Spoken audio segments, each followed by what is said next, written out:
अस्सलामुअलैकुम वरहमतुल्लाह। आप तमाम 12th साइंस के स्टूडेंट का हमारे फिज़िक्स के चैप्टर नंबर 8 इलेक्ट्रोस्टैटिक बरक़ी-सुकूनी की वीडियो लेक्चर नंबर 4 के अंदर वेलकम है, इस्तकबाल है। प्रीवियस वीडियो लेक्चर के अंदर हमने इलेक्ट्रिक फील्ड और इलेक्ट्रिक पोटेंशियल के दरमियान रिलेशन की हमने वजाहत किए थे।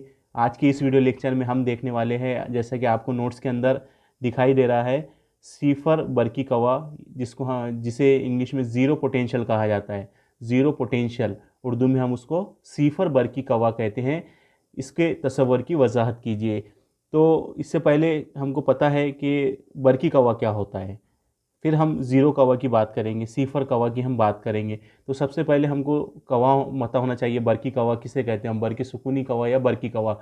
ऑलरेडी हमारा पिछले क्वेश्चन के अंदर बरक़ी-सुकूनी कवा हमने देखे थे कि अगर कोई एक मुकाम पर अगर कोई बरकी बार हो और दूसरा बरकी बार कभी कोई इनफाइनाइट डिस्टेंस पर हो, तब उस बरकी बार को लाने के लिए जो किया गया काम होता है उसी को हम क्या कहते हैं, बरकी कवा कहते हैं। जैसा कि उस दिन हमने देखे थे कि एक हमारे पास में इस तरह से एक चार्ज है, एक पॉइंट पर रखा हुआ चार्ज है और यहाँ से इनफाइनाइट डिस्टेंस पर, इन्फिनिटी पर एक दूसरा टेस्टिंग चार्ज है। तो इस टेस्टिंग चार्ज को इस चार्ज के करीब लाने के लिए जो हम काम करते हैं, उसी काम को हम क्या कहते हैं, उसको हम बरकी कवा कहते हैं। तो यहाँ पर सिफर कवा से क्या मुराद है ये हम देखेंगे।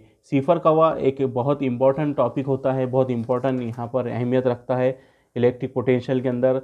सिफर कवा के ज़रिए हम क्या कर सकते हैं, किसी भी बरकी मैदान में किसी भी नुक्ते पर हम बरकी कवा क्या कर सकते हैं, पता कर सकते हैं। तो हम आपको ये यहाँ पर इसका शॉर्ट में यहाँ पर आपको जो समझ में आ जाए ऐसा नोट यहाँ पर लिखा हुआ है, इसकी मदद से भी आप सिफर कवा को समझ सकते हैं।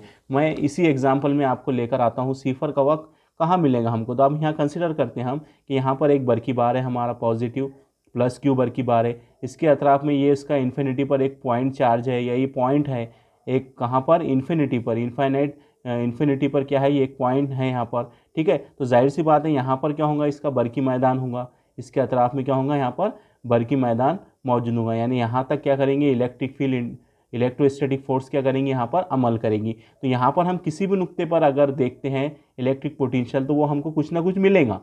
ठीक है, क्योंकि ये क्या है, बरकी मैदान के अंदर का हम क्या कर रहे हैं, पॉइंट कंसिडर कर रहे हैं। इस पॉइंट पर निकालेंगे तब भी हमको यहाँ पर कुछ ना कुछ क्या मिलेगा, इलेक्ट्रिक पोटेंशियल मिलेगा। यानी हमारा बोलने का मकसद ये है कि इस तरह से अगर ये बरकी मैदान है, कंसिडर कीजिए आप, इस तरह से क्या है, ये बरकी मैदान है, तो इसके अंदर किसी भी नुक्ते पर हमारे को ज़ीरो पोटेंशियल नहीं मिलेगा, सिफर कवा नहीं मिलेगा। तो फिर अब सिफर कवा कहाँ मिलता है हमको, तो उसके लिए हम एक तसव्वुर करते हैं कि ये कंसिडर करते हैं कि जो हमारा इनफाइनाइट पर जो पॉइंट होता है, इन्फिनिटी पर जो हमारा पॉइंट होता है, इस पर हम क्या करते हैं, इस नुक्ते पर हम ज़ीरो पोटेंशियल क्या करते हैं, कंसिडर करते हैं। इसी नुक्ते पर जो कवा होता है, जो इन्फिनिटी पर मौजूद होता है जो नुक्ता, उसी को हम, उस पर जो कवा होता है उसी को हम सिफर कवा कहते हैं। सारी बात समझ में। यानी सिफर कवा ये हो गया, सिफर कवा की डिफिनेशन। सिफर कवा आपको बयान करना है तो सिफर कवा कहाँ होता है, हमेशा इन्फिनिटी पर होता है। इन्फिनिटी पर मौजूद जो नुकात होते हैं उनके ऊपर हमेशा क्या कंसिडर करते हैं हम, क्या ऐसा तसव्वुर करके चलते हैं हम कि वहाँ पर क्या है, ज़ीरो पोटेंशियल है। अब ये ज़ीरो पोटेंशियल इतनी अहमियत रखता है कि इलेक्ट्रोस्टैटिक के अंदर कि हम इसके अंदर मौजूद, ये बरकी मैदान के अंदर किसी भी नुक्ते पर मौजूद पॉइंट के ऊपर हम क्या कर सकते हैं, इलेक्ट्रिक पोटेंशियल हम क्या कर सकते हैं, ज़ीरो पोटेंशियल की मदद से हासिल कर सकते हैं, मालूम कर सकते हैं। तो ये इतना इंपॉर्टेंट लगता है। तो बस इसकी डिफिनेशन यही है, इसका कंसेप्ट यही है कि किसी बरकी बार से इन्फिनिटी पर जो पॉइंट होता है या उस पॉइंट पर जो कवा होता है, उस पॉइंट को हम क्या कंसिडर करते हैं, सिफर कवा हम उसको कंसिडर करते हैं। सिफर कवा की इलेक्ट्रोस्टैटिक के अंदर बहुत अहमियत होती है, क्योंकि इसके मदद से हम क्या कर सकते हैं, बरकी मैदान के अंदर किसी भी नुक्ते पर हम बरकी मैदान के अंदर हम बरकी कवा क्या कर सकते हैं, किसी भी नुक्ते पर सिफर कवा की मदद से हम फाइंड कर सकते हैं। इसी तरीके से अगर हम हमारे इलेक्ट्रॉनिक डिवाइसेस के अंदर देखते हैं, इलेक्ट्रॉनिक हमारे घरों के अंदर आप देखते हैं सर्किट होते हैं, इलेक्ट्रिक बोर्ड होते हैं, तो उसके अंदर आपको दो केबल दिखाई देते हैं। एक केबल जो होता है वो फेस का होता है और दूसरा जो केबल होता है वो अर्थिंग का होता है। यानी हम इलेक्ट्रिक सर्किट के लिए जो हमारे घरों में या जहाँ कहीं पर भी इलेक्ट्रिक सर्किट होते हैं तो वहाँ पर हमारा जो ज़ीरो पोटेंशियल होता है या ज़ीरो कवा होता है, हम उसमें ज़मीन को कंसिडर करते हैं। जो हमारी अर्थ होती है ना, जो हमारी अर्थ होती है उसको हम क्या कंसिडर करते हैं, उसका जो कवा हम कंसिडर करते हैं वो कंसिडर करते हैं हम ज़ीरो पोटेंशियल। क्या कंसिडर करते हैं हम? Zero potential. ठीक है, जिसको हम अर्थिंग कहते हैं। हम जनरली हमारे घरों में सुनते हैं कि हम ज़मीन में गड़ा करते हैं, उसमें तार डालते हैं और वो तार को हम क्या करते हैं, इलेक्ट्रिक बोर्ड से, इलेक्ट्रिक सर्किट से क्या करते हैं, जोड़ते हैं, जिसकी मदद से हमको हाई वोल्टेज देखने को मिलता है घरों के अंदर। तो हमारे इलेक्ट्रॉनिक सर्किट के अंदर जो ज़ीरो पोटेंशियल हमको कहाँ से मिलता है? अर्थिंग की मदद से मिलता है, हमारी ज़मीन की मदद से हमको मिलता है। और यहाँ पर हम इस वाले केस के अंदर अगर हम ज़ीरो पोटेंशियल की बात करें कि यहाँ एक बर की बार है, पॉजिटिव क्यू बर की बार है, और उससे इन्फाइनाइट डिस्टेंस पर एक पॉइंट है, ये इन्फिनिटी पर क्या है, एक पॉइंट है। तो इस पॉइंट के ऊपर हम ये कंसिडर करते हैं कि यहाँ पर क्या होगा, ज़ीरो पोटेंशियल होगा। इसके अंदर अगर हम लेते हैं कहीं पर तो यहाँ पर कुछ ना कुछ क्या होगा, इलेक्ट्रिक पोटेंशियल का वैल्यू होगा। यहाँ इलेक्ट्रिक पोटेंशियल कुछ ना कुछ हमको मिलेगा। हमेशा जो हमारा इलेक्ट्रिक पोटेंशियल हमको ज़ीरो कहाँ पर मिलेगा, इन्फिनिटी पर मिलेगा। बस आप इतना याद रखिए कि इन्फिनिटी के ऊपर जो कवा होता है हमारा वो क्या होता है, ज़ीरो कवा होता है। उसी को हम क्या कहते हैं, ज़ीरो पोटेंशियल कहते हैं। तो मैं उम्मीद करता हूँ कि ये वाली एग्जाम्पल जो मैंने आपके सामने बयान किया हूँ उससे आपको समझ में आ गया ज़ीरो पोटेंशियल क्या होता है। इन्फिनिटी पर मौजूद, किसी बर की बार से इन्फिनिटी पर मौजूद जो नुकात होते हैं या जो कवा होता है, उस कवा को हम क्या कंसिडर करते हैं, ज़ीरो पोटेंशियल कंसिडर करते हैं। यहाँ पर वही लिखा हुआ है, देखिए यहाँ पर लिखा हुआ, पहले बर की कवा की तारीफ लिखी है। बर की मैदान के अंदर इकाई मुस्बत बर की बार को लामहदूद फासले से इन्फिनिटी से दिए गए नुक्ते तक, वो कैपिटल क्यू तक लाने के लिए किया गया काम क्या कहलाता है, बरकी सुकूनी कवा या बरकी कवा कहलाता है। फिर नीचे लिखा हुआ है सिफर कवा का तस्वर एक बहुत ही अहम तस्वुर है। मैंने आपको बताया इसका इतना इंपॉर्टेंट है कि इसकी मदद से हम क्या कर सकते हैं, देखिए आगे लिखा हुआ है, जिसको इस्तेमाल करके किसी भी बरकी मैदान में किसी भी नुक्ते पर पाए जाने वाला बरकी कवा मालूम किया जा सकता है। यानी इतना इंपॉर्टेंट रखता है सिफर कवा। ठीक है, फिर आगे लिखा हुआ है किसी भी बरकी बार के अतराफ तैयार होने वाले बरकी मैदान, यानी जो हमने आपको सर्कल के जरिए बताया भी पिछली एग्जाम्पल के अंदर, हमेशा लामहदूद फासले तक फैला होता है। यानी मैंने उसके अंदर बाउंड्री बताया वो क्या है, लामहदूद तक क्या है, वो इन्फिनिटी तक फैला हुआ है। इसलिए बरकी मैदान के अंदर किसी भी नुक्ते पर, यानी अंदर किसी भी नुक्ते पर बरकी कवा की कीमत सिफर नहीं होती।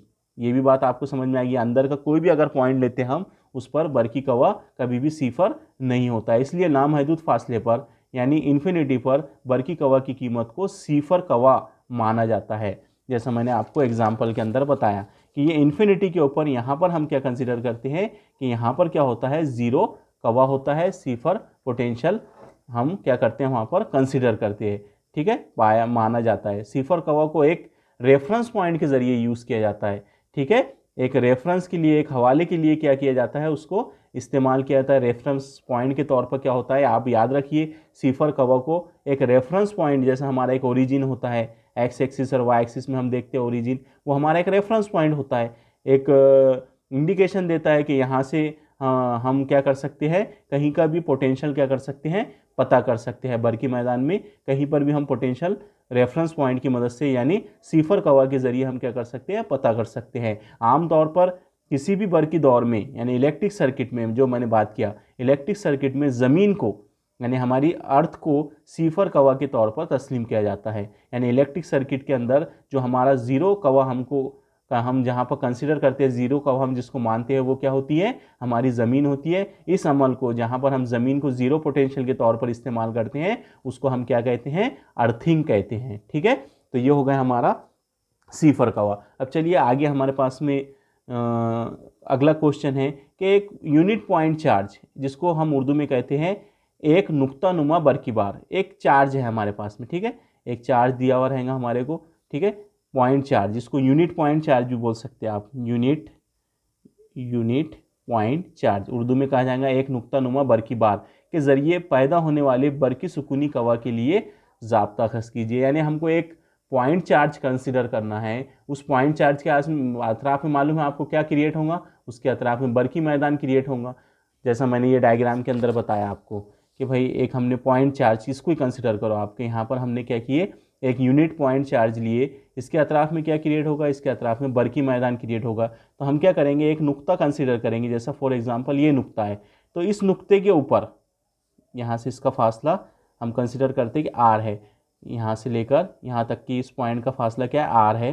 तब इस नुक्ते के ऊपर इलेक्ट्रिक पोटेंशियल कितना होगा, तो इसके लिए हमको क्या करना है, ज़ाब्ता अखज़ करना है। हरी बात समझ में आपको? क्या सवाल पूछा जा रहा है आपको कि हमको एक चार्ज लेना है, यूनिट चार्ज, ठीक है, और उसके ज़रिए किसी बर्की मैदान के अंदर मौजूद किसी इकाई नुक्ते पर या किसी नुक्ते पर हमको क्या पता करना है, बर्की कवा के लिए हमको ज़ाब्ता अखज़ करना है। तो चलिए हम इसको देखते हैं। बहुत इजी क्वेश्चन है, थोड़ा सा मैथमेटिकल कैलकुलेशन है, और पिछली जो डायग्राम थी वही डायग्राम आपको यहाँ पर देखने को मिलेंगी। इंग्लिश में लिखा हुआ है electric potential due two point charge, यानी पॉइंट चार्ज के ज़रिए जो बर्की मैदान तैयार हो रहा है उसके अंदर किसी भी नुक्ते पर अगर हमको इलेक्ट्रिक पोटेंशियल पता करना हो, इलेक्ट्रिक पोटेंशियल की कीमत हमको अगर मालूम करना हो, तो हम क्या कर सकते हैं, हम ज़ाब्ते की मदद से हम फाइंड कर सकते हैं। तो वही ज़ाब्ता हमको यहाँ पर क्या करना है, अखज़ करना है। तो देखिए पहले की तरह हमारी डायग्राम है, यहाँ पर हमने पॉइंट ओ के ऊपर एक यूनिट पॉइंट चार्ज जो हमारे सवाल में है वो कंसीडर किए, ठीक है। इसी के रिस्पेक्ट में हमको क्या देखना है, इलेक्ट्रिक पोटेंशियल देखना है पॉइंट ए के ऊपर, ठीक है, आप ये याद रखिए। तो यहाँ पर क्या कर रहे हैं हमने पॉइंट, आपको शक्ल पूरी पता है, ये मैं इसको डिस्कस नहीं करूँगा ज़्यादा। पॉइंट ओ पर हमारा पॉइंट यूनिट पॉइंट चार्ज रखा हुआ है प्लस क्यू, यहाँ से एक दूसरा पॉइंट देख रहे हैं एम, जिसका फासला ओ से कितना है, एक्स है, जो कि इन्फिनिटी होता है हमारा। ये आपको पता है कि लामहदूद फासले पर इन्फिनिटी पर, यानी इन्फिनिटी हमारा क्या है यहाँ पर, एक्स है, यानी एक्स डिस्टेंस पर एक दूसरा नुक्ता है एम, यहाँ पर हमारा टेस्टिंग चार्ज होगा, ठीक है। अब ये टेस्टिंग चार्ज पॉजिटिव नेचर का होगा, तो जाहिर सी बात है यहाँ भी पॉजिटिव चार्ज है हमारा, यूनिट पॉइंट चार्ज भी हमारा पॉजिटिव है, यहाँ का टेस्टिंग चार्ज जो है वो भी पॉजिटिव है। तो जाहिर सी बात है यहाँ पर इलेक्ट्रोस्टैटिक फोर्स रिपल्सिव नेचर की होंगी, और इलेक्ट्रिक फील्ड इंटेंसिटी का डायरेक्शन भी हमेशा बाहर की तरफ होगा, क्योंकि पॉजिटिव चार्ज जब होते हैं तो इलेक्ट्रिक फील्ड का जो डायरेक्शन होता है, इलेक्ट्रिक फील्ड इंटेंसिटी का जो डायरेक्शन होता है वो हमेशा बाहर की तरफ होता है। तो ये इलेक्ट्रिक फील्ड इंटेंसिटी बाहर की तरफ अमल कर रही, यहाँ पर हमारा टेस्ट चार्ज है। अब जाहिर सी बात है हम क्या करते हैं, इलेक्ट्रोस्टैटिक फोर्स के खिलाफ में कुछ काम करते हैं, और यहाँ से चार्ज को उठाकर धीरे धीरे हमको कहाँ लाना है, यहाँ तक लाना है, पॉइंट ए तक लाना है। तो हम धीरे धीरे जो पॉइंट एम से चार्ज को लेकर आ रहे हैं, तो हम कंसिडर करते हैं कि इस पॉइंट को हमने एन तक लेके गए, और एन तक के लिए जो हटा हुआ है हमारे पास में वो क्या है, dx है, ठीक है। हमको उसको a तक लेके जाना है, लेकिन यहाँ छोटा सा हम क्या करेंगे, डिस्प्लेसमेंट dx कंसीडर करेंगे, क्योंकि जाहिर सी बात है हम यहाँ इंटीग्रेशन का क्या करने वाले हैं, इस्तेमाल करने वाले हैं। तो यहाँ पर आप समझ लीजिए, डायग्राम इससे पहले भी आपको बता दी गई कि यहाँ एक चार्ज लिए जो कि फिक्स है, यूनिट पॉइंट चार्ज है हमारा प्लस क्यू, जो कि ओ पर है, इससे इन्फिनिटी पर एक पॉइंट एम है, उसके ऊपर एक टेस्टिंग चार्ज है, उसके ऊपर उसको क्या करना है, हमको इस पॉइंट चार्ज के करीब लाना है, धीरे धीरे क्या करना है, हम उसको करीब लाना है। तो हम कंसीडर कर रहे हैं कि उसको हम ए तक लेके आने वाले हैं। तो हम कंसीडर करते हैं कि पॉइंट ओ से पॉइंट ए का जो डिस्टेंस है वो कितना है, स्मॉल आर है, और पॉइंट ओ से इन्फिनिटी का जो डिस्टेंस है यानी एम का जो फासला है वो क्या है, एक्स है, ठीक है। यानी हम यहाँ पर क्या करने वाले हैं, यहाँ से टेस्टिंग चार्ज को उठाकर धीरे धीरे इधर लेकर आने वाले हैं, यानी हम क्या करने वाले हैं, इलेक्ट्रोस्टैटिक फोर्स के खिलाफ में कुछ ना कुछ हम यहाँ काम करने वाले हैं। तो ये शक्ल के बारे में पूरा लिखा हुआ है, आप इसको देख लीजिए, आपको इससे पहले के क्वेश्चन का पता है, ठीक है। तो अब देखिए हम डायरेक्ट यहाँ आते हैं कि जो हमारा चार्ज है, ये वाला चार्ज जो है, तो इसके ऊपर इलेक्ट्रोस्टैटिक फोर्स अमल करेंगी। तो इस इकाई, सिर्फ एक चार्ज के ऊपर, यानी इकाई चार्ज के ऊपर, इस यूनिट पॉइंट चार्ज के ऊपर जो इलेक्ट्रोस्टैटिक फोर्स अमल करेंगी वो हमको पता है, हम कूलम के कानून की मदद से क्या कर सकते हैं, इस चार्ज के ऊपर अमल करने वाली इलेक्ट्रोस्टैटिक फोर्स हम यहाँ पर लिख सकते हैं। ये कूलम लॉ है, देखिए F = 1/4πε0, ये हमारा यूनिट पॉइंट चार्ज है, Q अपॉन ये क्या है, x², यानी इन्फिनिटी पर जो दूसरा यूनिट चार्ज है हमारा उसका क्या है, यहाँ पर फासला है, उसका मुरब्बा। तो यहाँ पर हमने क्या किए, हमने सिर्फ यहाँ पर कूलम के कानून का इस्तेमाल किए, और यूनिट चार्ज के लिए देखिए यहाँ पर लिखा हुआ है इकाई मुस्बत बरकी बार यूनिट पॉइंट चार्ज पर अमल करने वाली बरकी सुकूनी कुव्वत हमने कूलम की मदद से, कूलम के कानून की मदद से यहाँ पर लिख दिए, ठीक है। यहाँ दो चार्ज नहीं है हमारा, Q² नहीं है, यहाँ पर क्या आएगा, सिर्फ यहाँ पर सिर्फ Q आएगा, और अपॉन में हमारा R² रहता है, लेकिन यहाँ पर हमने डिस्टेंस x कंसीडर किए, इसलिए यहाँ पर क्या आ गया, एक्स स्क्वायर आ गया। तो ये हमको ये हमको कोलम के कानून की मदद से क्या हो गई, यूनिट चार्ज के ऊपर अमल करने वाली बरकी सुकूनी कुव्वत यहाँ पर मिल गई। ठीक है, अब हम वहाँ कुछ काम कर रहे थे, हमने पॉइंट चार्ज को उठाए, पॉइंट चार्ज को हमने उठाए, है कि नहीं, पॉइंट चार्ज को यहाँ से हमने उठाए पॉइंट एम के ऊपर से, धीरे धीरे उसको एन तक लेके गए हमने, है कि नहीं, पॉइंट एन तक ले गया। तो यहाँ डिस्प्लेसमेंट हुआ कुछ, है कि नहीं, यहाँ पर डिस्प्लेसमेंट हुआ dx। तो इसके लिए जो काम किए हमने, तो काम हमको पता है, यहाँ काम करें हमने कुछ ना कुछ, तो काम बराबर क्या होता है, जो काम होता है हमारा वो क्या होता है, फोर्स और डिस्प्लेसमेंट का क्या होता है, डॉट प्रोडक्ट होता है। ठीक है, तो यहाँ आ गया F और यहाँ आ गया हमारा dx, काम बराबर कुव्वत ज़रब हटाओ। कुव्वत यहाँ पर हमारी इलेक्ट्रोस्टैटिक फोर्स है, ठीक है, और dx क्या हुआ यहाँ पर, छोटा सा m से लेकर n तक डिस्प्लेसमेंट है। तो ये भी आपको पता है, इससे पहले भी ये टर्म आ चुकी है। तो आपको पता है, हमने वेक्टर के अंदर पढ़े थे कि जब भी दो वेक्टर के दरमियान में डॉट प्रोडक्ट आता है तो हमेशा उसके साथ में मैग्नीट्यूड में ये वेक्टर फॉर्म में जाता है। ठीक है, ये दोनों वेक्टर के दरमियान डॉट प्रोडक्ट है। जब दो वेक्टर के दरमियान डॉट प्रोडक्ट होता है तो जो हमको नया वेक्टर, जो नई फिजिकल क्वांटिटी मिलती है वो हमेशा स्केलर होती है, ये हमने 11 में पढ़े थे। तो काम जो है वो एक स्केलर क्वांटिटी है, और यहाँ पर फोर्स और डिस्प्लेसमेंट दो वेक्टर क्वांटिटी है, इनके दरमियान में डॉट प्रोडक्ट है। अब इसका अगर मैग्नीट्यूड पता करना है ये काम का, तो ये काम का मैग्नीट्यूड होगा हमारा dw is equal to F, ये फोर्स आ गया F dx, ठीक है, और इसके साथ में क्या आ जाएगा, कॉस थीटा आ जाएगा। अगर यहाँ क्रॉस प्रोडक्ट रहता था तो यहाँ पर क्या आता था, साइन थीटा आता था। ठीक है, इतना आपको याद रखना है, डॉट प्रोडक्ट में हमेशा क्या होता है, कॉस थीटा आता है। चलिए, अब आपको पता है, इससे पहले भी हम डिस्कस कर चुके हैं कि एफ का डायरेक्शन क्या है, बाहर की तरफ है, क्योंकि कुव्वत दिफा पैदा हो रही है वहाँ पर, और dx का डायरेक्शन किधर है, उसके मुखालिफ सिमत में है। एफ का डायरेक्शन इधर है और dx जो डिस्प्लेसमेंट हुआ उसका डायरेक्शन इधर है। तो उनके दरमियान में जो थीटा रहेगा वो कितना रहेगा, 180 डिग्री का रहेगा। और कॉस थीटा थीटा की वैल्यू अगर 180 रखते हैं हम, तो कॉस 180 बराबर क्या मिलता है हमको, -1 मिलता है। तो ये वाली इक्वेशन कुछ इस तरह से हो जाएंगी, dw is equal to F dx cos 180 कितना हो जाएगा, -1, माइनस सामने आ जाएगा, इसलिए dw इज इक्वल टू क्या मिला हमको, -f इंटू dx। ये हो गई हमारी इक्वेशन 2। अब इक्वेशन 2 के अंदर देखिए आप, f दिखाई दे रहा है आपको, और f की वैल्यू हमने ऊपर पता कर चुके इक्वेशन 1 के अंदर। तो इक्वेशन 1 में हमने जो इलेक्ट्रोस्टैटिक फोर्स पता किए थे यूनिट पॉइंट चार्ज के लिए, वो यहाँ पर कीमत रख देंगे हम इक्वेशन 1 से। तो हमको क्या मिलेगा, काम यही काम इज इक्वल टू क्या हो जाएगा, माइनस f की वैल्यू पुट कर दी इक्वेशन 1 से, dx यहाँ पर आ गया, तो ये बन गई इक्वेशन 3। अब मुझे कुल काम पता करना है, ये तो m से लेकर n तक की काम हुआ। अब मुझे शक्ल के अंदर जो हमको कहाँ तक काम पता करना है, हमको m से लेकर a तक अगर काम पता करना है तो हमको क्या करना पड़ेगा, ये वाली जो हमारी इक्वेशन 3 है इसको हमको इंटीग्रेशन लगाना पड़ेगा। जब जाके हमको क्या मिलेगा, टोटल वर्क मिलेगा, टोटल वर्क डन मिलेगा। तो कुल काम के लिए, कुल काम से मुराद पॉइंट m से पॉइंट a तक की जो हमने चार्ज को लेकर आ रहे हैं उसके लिए किया गया काम अगर हमको पता करना है टोटल, तो हमको यहाँ पर इंटीग्रेशन इस इक्वेशन को लगाना पड़ेगा। तो ये पहले हम वर्क डन को इस साइड में इंटीग्रेशन लगा देंगे, और ये वाली टर्म को भी हम क्या करेंगे, इंटीग्रेशन लगाएंगे। अब इंटीग्रेशन को लिमिट चाहिए, तो यहाँ हमारा x बोले तो इन्फिनिटी है ना, और कहाँ तक क्या आ रहे हैं हम, a तक क्या आ रहे हैं, तो वहाँ तक a का जो फासला है पॉइंट, ये पॉजिटिव चार्ज हमारा जो पॉइंट चार्ज है, देखिए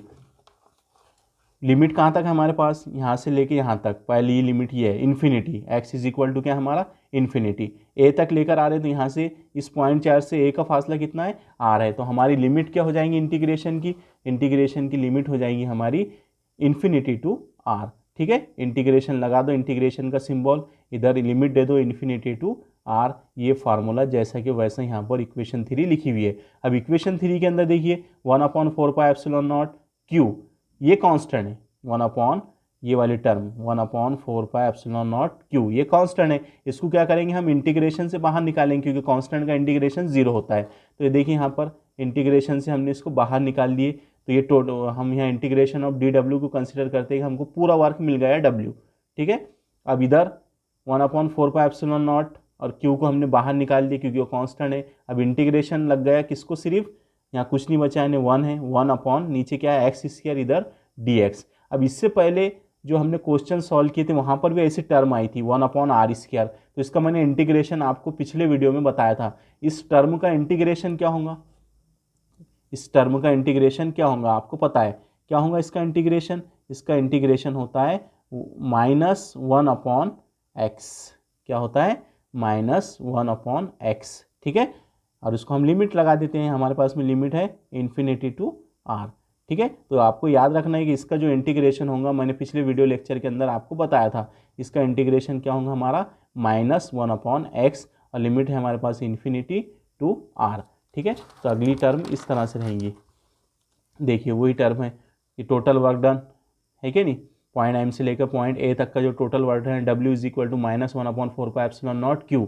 यहाँ पर देखिए इंटीग्रेशन हो गया उसका, वो फार्मूले की मदद से जो आपको हमने इससे पहले बताए थे, -1/x इन्फिनिटी टू r। अब एक बार यहाँ पर x की वैल्यू हम इन्फिनिटी रखेंगे, और एक बार हम इस x की वैल्यू क्या रखेंगे, एक बार x की वैल्यू r रखेंगे, और एक बार x की वैल्यू हम इन्फिनिटी रखेंगे। तो पहले यहाँ पर देखिए माइनस माइनस क्या हो जाएगा, माइनस माइनस प्लस हो जाएगा, माइनस यहाँ से क्या होगा गायब हो जाएगा, चले जाएगा, ठीक है। तो ये अब आएगा यहाँ पर 1/4πε0Q, यहाँ पर क्या बचा 1/x, इधर है हमारे पास लिमिट इन्फिनिटी टू r, पहले r रखेंगे x की जगह पर, फिर माइनस, फिर x की जगह पर हम इन्फिनिटी रखेंगे। तो देखिए यहाँ पर रखा हुआ है, पहले ये टर्म सेम है, ठीक है। यहाँ 1/x की जगह पर पहले r आया, फिर माइनस, फिर 1/x की जगह पर क्या आ गया, x की जगह पर हमने इन्फिनिटी रखी। आपको पता है 1/∞ जब भी आता है वो उसकी वैल्यू क्या होती है, 0 हो जाती है। तो ये टर्म कैसी हो जाएंगी, ये होगी 0, यहाँ क्या बचेगा 1/r, ये एज इट इज सेम, ठीक है। अब इसको थोड़ा सा हम एडजस्ट करके लिखते हैं, ऊपर यहाँ 1 है, यहाँ 1 है, यहाँ q है, तो हम q लिख सकते हैं ऊपर, ठीक है। 1 से मल्टीप्लाइड करें q को तो ऊपर q रहने वाला है, और नसब नुमा में क्या है हमारे पास में 4πε0 इंटू r। तो ये मिलेगा हमको total work done from m point two point a, point m से पॉइंट a के दरमियान जो कुल वर्क डन है, जो कुल काम है, वो क्या मिला हमको Q/4πε0 इंटू r। अब आपको पता है कि बर्की बार को एक जगह से उठाकर धीरे धीरे दूसरे बर्की बार के करीब लाने के लिए गया काम किसके बराबर होता है, हमेशा बर्की कवा के बराबर होता है। ये हमारा पिछले क्वेश्चन में भी हो चुका है, ठीक है, हमने इसको यूज़ भी किया है। यानी काम किसके बराबर होता है, बर्की कवा के बराबर होता है, इसलिए हम W बराबर क्या लिख सकते हैं, कैपिटल V, यानी इलेक्ट्रिक पोटेंशियल। तो यहाँ पर इक्वेशन 4 के अंदर W है, तो हम उसकी जगह क्या रख सकते हैं, हम इस बयान के मुताबिक यहाँ पर हम W की जगह पर क्या रख सकते हैं, V रख सकते हैं। तो ये आ गया हमारा V, यहाँ पर W की जगह क्या रख दिया हमने V। तो V इज इक्वल टू क्या मिला हमको Q/4πε0r, ठीक है। अब ये फार्मूला इतना इंपॉर्टेंट है, यानी ये फार्मूले के लिए हम क्या कर रहे थे, यहाँ पर ज़ाब्ता खस कर रहे थे। हमको क्या बोला गया था कि हमारे पास में एक यूनिट पॉइंट चार्ज है, ये वाला, जैसे ये एग्जांपल में हमारे पास में एक यूनिट पॉइंट चार्ज है, ठीक है। अब यहाँ पर इसको Q से बताया गया, हमारी डायग्राम में हमने प्लस Q कंसीडर किए थे, मैंने यहाँ आपको प्लस कैपिटल Q बताया, अभी आप इसको माइनस Q कंसीडर कीजिए। अब इसके अतराफ में क्या होगा, इसके अतराफ में बर्की मैदान होगा, तो इसमें हमने एक नुक्ता कंसीडर किए, ठीक है। अब इस नुक्ते पर अगर हमको बर्की कवा पता करना है, तो अब हमारे पास में फार्मूला आ चुका है, ये देखिए, ये फार्मूले की मदद से हम क्या कर सकते हैं, हम बर्की मैदान में किसी भी नुक्ते पर क्या कर सकते हैं, बर्की कवा पता कर सकते हैं। Q है हमारा यूनिट पॉइंट चार्ज, 4πε0 है कांस्टेंट हमारा, ठीक है, और R क्या है, हमारे यूनिट पॉइंट चार्ज से उस नुक्ते का फासला। देखिए ये हमारा यूनिट पॉइंट चार्ज था, ये हमारा एक बर्की मैदान के अंदर नुक्ता था जिसके ऊपर हम क्या कर रहे हैं, इलेक्ट्रिक पोटेंशियल पता कर रहे हैं, उसके दरमियान का ये क्या है, फासला है R, जो कि हमारे ज़ाब्ते में आपको दिखाई दे रहा है। तो ये ज़ाब्ता आपको याद रखना है कि इस ज़ाब्ते की मदद से हम क्या कर सकते हैं, किसी भी पॉइंट चार्ज के अतराफ में तैयार होने वाले बर्की मैदान में किसी भी नुक्ते पर हम क्या कर सकते हैं, इलेक्ट्रिक पोटेंशियल पता कर सकते हैं। तो ये होगा इलेक्ट्रिक पोटेंशियल का ज़ाब्ता, आपको ये याद रखना है, Q/4πε0 इंटू R, ठीक है। अब कुछ बातें याद रखिए कि अगर R बराबर इन्फिनिटी हो, यानी R बराबर x हो, यानी हमारा जो पॉइंट है ये वाला पॉइंट, अगर ये R बराबर x हो, यानी R बराबर इन्फिनिटी हो, ऐसा पहला केस बोल रहा है कि R, अगर ये R किसके मसावी हो, इन्फिनिटी, यानी ये पॉइंट अगर यहाँ हो, ये पॉइंट अगर पॉइंट A आपका अगर यहाँ आ जाए, कब, जब R is equal to infinity हम कंसिडर करते हैं, तो ये पॉइंट A कहाँ आ जाएगा, हमारा M पर। तो आपको पता है कि इन्फिनिटी के ऊपर कवा क्या होता है, कवा सिफर होता है। अभी आपको हमने जीरो पोटेंशियल पढ़ा है कि इन्फिनिटी के ऊपर जो नुकात होते हैं वहाँ पर कवा क्या कंसिडर किया जाता है, ज़ीरो कंसिडर किया जाता है। तो यहाँ ऐसा केस फर्स्ट हम देखने वाले हैं कि R अगर बराबर हो इन्फिनिटी के, ठीक है, तो क्या होगा, आर बराबर अगर इन्फिनिटी हो जाए तब आपको कवा क्या मिलेगा, हमेशा 0 मिलेगा। ठीक है। फिर दूसरी बात यहाँ पर बताई जा रही कि ऊपर के ज़ाब्ते से जाहिर होता है, तो यहाँ पर देखिए आप Q/4πε0 ये क्या है, कांस्टेंट है। तो कांस्टेंट अगर तनासुब में चले जाए तो हमको एक टर्म मिलेंगी कुछ इस तरह से, V is inversely proportional to 1/r। ठीक है। यानी यहाँ पर ये ज़ाब्ता हमको ये बता रहा है कि जितना पॉइंट हमारा दूर होगा, जितना हमारा r ज़्यादा रहेगा उतना कवा हमको कम मिलेगा। यानी पॉइंट जितने दूर जाते जाएंगे हम यूनिट पॉइंट चार्ज से, तो उतना कवा की जो वैल्यू है, जो इलेक्ट्रिक पोटेंशियल है, वो उतना हमको कम मिलेगा। और जितना करीब आते जाएंगे हम चार्ज के, जैसे ये चार्ज हमने यहाँ कंसिडर किए, यहाँ से हम बहुत दूर है, इन्फिनिटी पर है, तो जाहिर सी बात है यहाँ पर जो कवा रहेगा वो 0 रहेगा इन्फिनिटी पर। अगर यहाँ पर आ गए हम तो जाहिर सी बात है हमको कुछ ना कुछ कवा मिलेगा। लेकिन जैसे जैसे हम आर को कम करते जाएंगे, इसके दरमियान के फासले को कम करते जाएंगे, यहाँ आ गए हम इस पॉइंट पर आ गए, इस चार्ज के करीब में आ गए, तो यहाँ पर कवा जो रहेगा, इलेक्ट्रिक पोटेंशियल जो रहेगा वो हाई रहेगा, है कि नहीं। और जैसे जैसे हम यहाँ दूर जाएंगे तो यहाँ पर कवा क्या होते जाएगा, कवा इसके मुकाबले क्या होते जाएगा, यहाँ पर कम होते जाएगा। 0 नहीं मिलेगा, 0 हमेशा कहाँ पर मिलेगा, इन्फिनिटी पर मिलेगा। तो ऐसा ये वाली टर्म हमको बताती है कि कवा और जो फासला होता है जिस पर हम इलेक्ट्रिक पोटेंशियल पता कर रहे हैं, वो एक दूसरे के साथ क्या होते हैं, माकूस तनासुब में होते हैं। इनका ग्राफ आपको इधर बताया गया कि देखिए जैसे जैसे आर बढ़ता है तो क्या होने वाला है, अभी हमने आपको समझाया कि इलेक्ट्रिक पोटेंशियल क्या होते जाएगा, वहाँ पर कम होते जाएगा। तो इलेक्ट्रिक पोटेंशियल और इलेक्ट्रिक फील्ड इंटेंसिटी का आपको ग्राफ यहाँ पर बताया गया है। तो देखिए यहाँ पर बहुत सिंपल ग्राफ है। वाई महवर पर हमने 2 फिजिकल क्वांटिटी कंसीडर किए, एक तो बर्की कवा जो कि हमारे फार्मूले में अभी हमने जिसके लिए अखज़ किए, वो काय पर डिपेंड करता है, आर पर डिपेंड करता है। ठीक है, क्योंकि उसमें Q/4πε0 क्या होता है, मुस्तकिल होता है।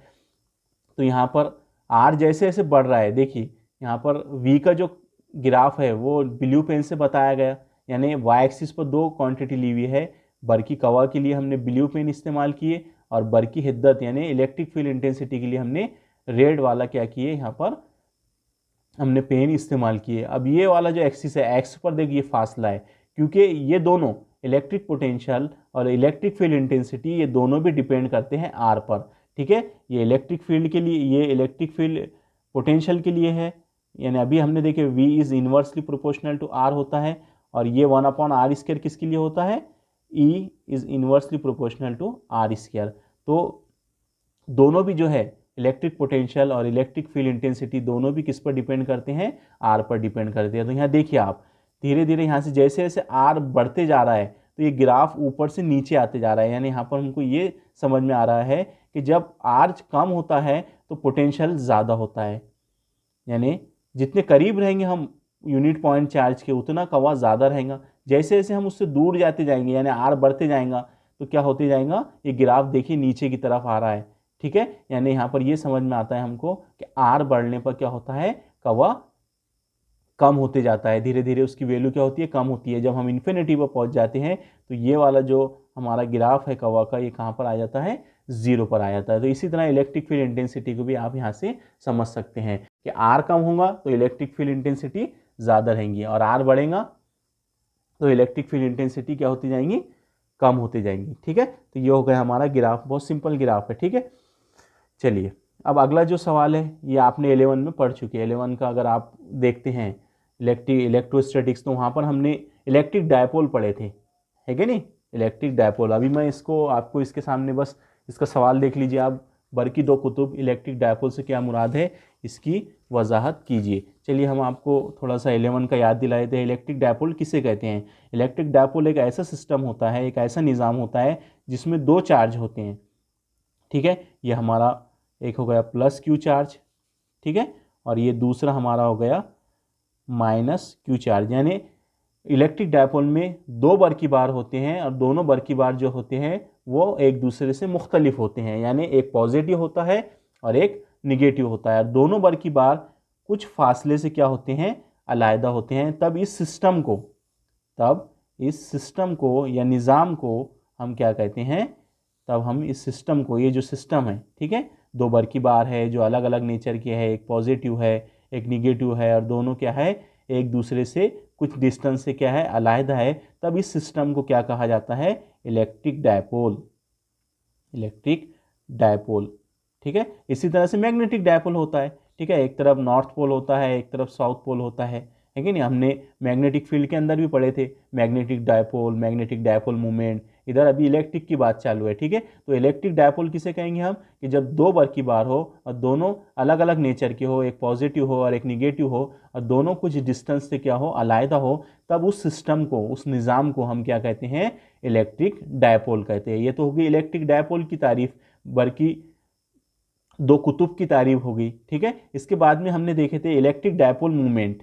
क्या देखे थे हमने, electric dipole movement, electric dipole movement, जिसको हम पी से जाहिर करते हैं। तो इलेक्ट्रिक डायपोल मूवमेंट क्या होता है, यानी अभी हम कंसीडर करते हैं कि दोनों बरकी बार का जो सेंटर पॉइंट है वो ये है ओ। ठीक है, ये पॉइंट क्या है, ओ है। तो हम कंसीडर करते हैं कि यहाँ से यहाँ तक की जो लेंथ होती है वो एल होती है, यहाँ से लेके यहाँ तक ये वाले बरकी बार की जो लेंथ होती है, यहाँ से फासला जो होता है वो एल होता है। तब हम ये कह सकते हैं कि ये बरकी बार से ये बरकी बार का जो फासला होता है वो हमेशा कितना होता है, 2L होता है क्या नहीं। हमको पता है कि दोनों बरकी बार के दरमियान का फासला हमेशा कितना होता है, 2L होता है, ये भी हमको पता है। तो अब हमको किसकी तारीफ बयान करना है, इलेक्ट्रिक डायपोल मूवमेंट। तो इलेक्ट्रिक डायपोल मूवमेंट की हम तारीफ कैसी बयान करते थे, आपको 11 का अगर याद होगा तो आप खुद इसको समझ रहे होंगे। तो इलेक्ट्रिक डायपोल मूवमेंट बराबर क्या होता है कि दोनों बरकी बारों में से किसी एक बरकी बार की कद्र यानी मैग्नीट्यूड, ठीक है, दोनों बरकी बार में से किसी एक बरकी बार की कद्र। अब एक बरकी बार की कद्र हम यहाँ क्यों कंसिडर, कोई भी एक बरकी बार की क्या है, ये कद्र है, और दोनों बरकी बार के दरमियानी फासले के हासिले ज़रब को हम क्या कहते हैं, हम इलेक्ट्रिक डायपोल मूवमेंट कहते हैं। क्या कहते हैं, इलेक्ट्रिक डायपोल मूवमेंट। तो ये होगी इसकी तारीफ। इलेक्ट्रिक डायपोल मूवमेंट आपको पता है, दोनों बरकी बार में से किसी एक बरकी बार का मैग्नीट्यूड या कद्र और दोनों बरकी बार के दरमियानी फासले के हासिले ज़रब को हम क्या कहते हैं, इलेक्ट्रिक डायपोल मूवमेंट कहते हैं। और इसको हम काय से जाहिर करते हैं, इसको हम पी से जाहिर करते हैं। ठीक है, काय से जाहिर करते हैं, पी से जाहिर करते हैं। पी जो होता है, जो इलेक्ट्रिक डायपोल मूवमेंट होता है, एक वेक्टर क्वांटिटी होती है। ठीक है, एक सिमटी मिकदार होती है। हमेशा इलेक्ट्रिक डायपोल मूवमेंट की जो डायरेक्शन होती है वो आपको पता है, वो हमेशा किधर से होती है, किधर से किधर की तरफ होती है, निगेटिव चार्ज से पॉजिटिव चार्ज की तरफ होती है। इलेक्ट्रिक डायपोल मूवमेंट की सिमट हमेशा निगेटिव चार्ज से पॉजिटिव चार्ज की तरफ होती है। तो दो डिफिनेशन होगी हमारी, इलेक्ट्रिक डायपोल मूवमेंट। ठीक है, अब तीसरी डिफिनेशन इलेक्ट्रिक डायपोल से रिलेटेड आती है हमारे पास में डायपोल एक्सिस। ठीक है, क्या आती है, डायपोल एक्सिस। ठीक है, डायपोल एक्सिस भी आपने पढ़े होंगे 11 के अंदर। ठीक है, डायपोल एक्सिस किसे कहते हैं, देखिए यहाँ पर ये एक्सिस हम कंसीडर करते हैं, एक खत खींचे हमने, ये एक बरकी बार है हमारा पहला, प्लस क्यू बरकी बार, ये हमारा माइनस क्यू बरकी बार है। उससे हमने क्या किए, एक हॉरिजॉन्टल क्या किए, एक खत गुजारे इस तरह से। तो ये जो खत है, ये जो खींचा मैंने खत, ये वाला खत, ठीक है, तो ये खत कहलाता हमारा डायपोल एक्सिस। क्या कहलाता, डायपोल एक्सिस।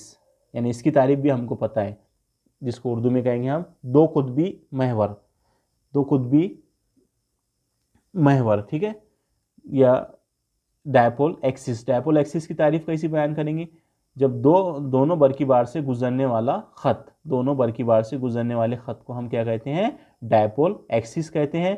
और डायपोल एक्सिस पर मौजूद कोई भी नुक्ता, डायपोल एक्सिस पर मौजूद नुक्ते को हम क्या कहते हैं, एक्सियल पॉइंट कहते हैं, उसको महवरी नुक्ता कहते हैं।